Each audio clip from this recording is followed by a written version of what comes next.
मैं हमेशा से सुनती आ रही थी कि भारतीय राष्ट्रीय कांग्रेस राम विरोधी है, भारतीय राष्ट्रीय कांग्रेस हिंदू विरोधी है, सनातन विरोधी है, लेकिन मैं कभी इस बात पे विश्वास नहीं करती थी।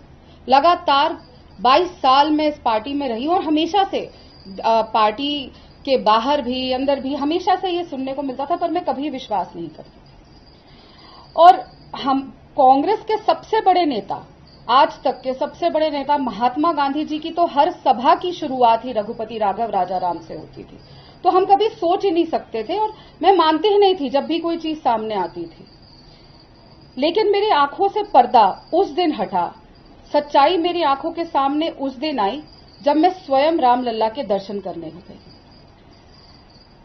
कुछ समय पहले मेरी नानी की मृत्यु हो गई और वो बहुत बड़ी राम भक्त थी। जब रामलला को टेंट में रखने का काम कांग्रेस ने किया था, उस समय वो दर्शन करके आई थी और उनकी आखिरी इच्छा थी कि वो राम जी के दर्शन करके आए। इसीलिए मेरी मां ने बार बार कहा कि वो राम जी के दर्शन करके आना चाहती हैं, तो मैं उनको वहां लेकर गई, अयोध्या लेकर गई। अयोध्या में जाके हमने रामलला के दर्शन करे और बहुत जब वहां से मैं वापस आई तो तन मन और हर तरीके से मैं राममय हो चुकी थी और इतना ज्यादा एक अलग ऊर्जा मेरे अंदर आई। और मैं वापस आके सबसे पहला काम जो मेरे दिल से अंदर से आया, मैंने अपने घर के बाहर आके जय श्री राम का एक ध्वज लगा दिया।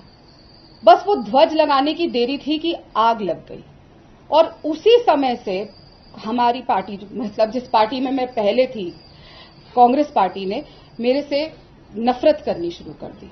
और वो तुरंत जब मैंने फोटो डाली, वीडियो डाले, तो मेरे को लगातार डांट सुननी पड़ी और लगातार बोला गया कि इसको आपने क्यों किया, क्यों तुम राम मंदिर होके आई जब चुनाव सर पे है, क्यों हर बार ये डाली। और मुझे लगातार कहा जाता था कि तुम बहुत हिंदू धर्म के लिए बोलती हो और कई बार मुझे रोक दिया जाता था डिबेट्स पे कि नहीं तुम बहुत ज्यादा हिंदू धर्म के लिए बोलती हो।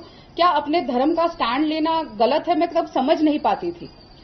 लेकिन जब मुझे डिबेट्स पे जाने से रोका गया, कम कर दी गई और टास्क जो दिए जाते थे वो कम कर दिए गए और लगातार हर मोड़ पे अपमानित करना शुरू कर दिया गया, तब मुझे समझ आने लगा कि क्या शायद कुछ गड़बड़ है। लेकिन मैं तब भी नहीं समझ पाई थी कि एक षड्यंत्र मेरे खिलाफ रचा जा रहा था, मेरे कैरेक्टर को लेकर और भी चीजों की एक षड्यंत्र रच के मुझे ऐसे अपमानित किया जाएगा।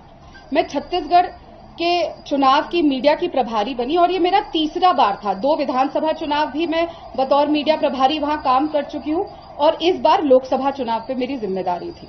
तो ये दर्शन के बाद कुछ समय बाद जब मैं छत्तीसगढ़ गई तो लगातार मुझे अपमानित किया जा रहा था। अन्याय एक नहीं अनेक जगह हो रहा है। कांग्रेस के यहीं पे राधिका खेड़ा जी बहुत लंबे समय से मीडिया विभाग में अपनी सेवाएं देती हैं।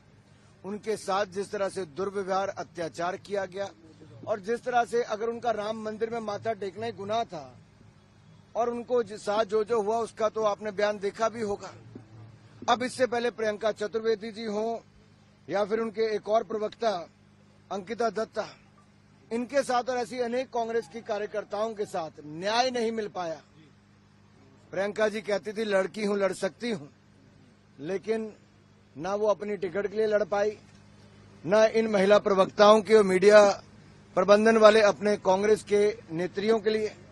तो इससे पता चलता कांग्रेस के अंदर अन्याय है, न्याय नहीं मिल रहा।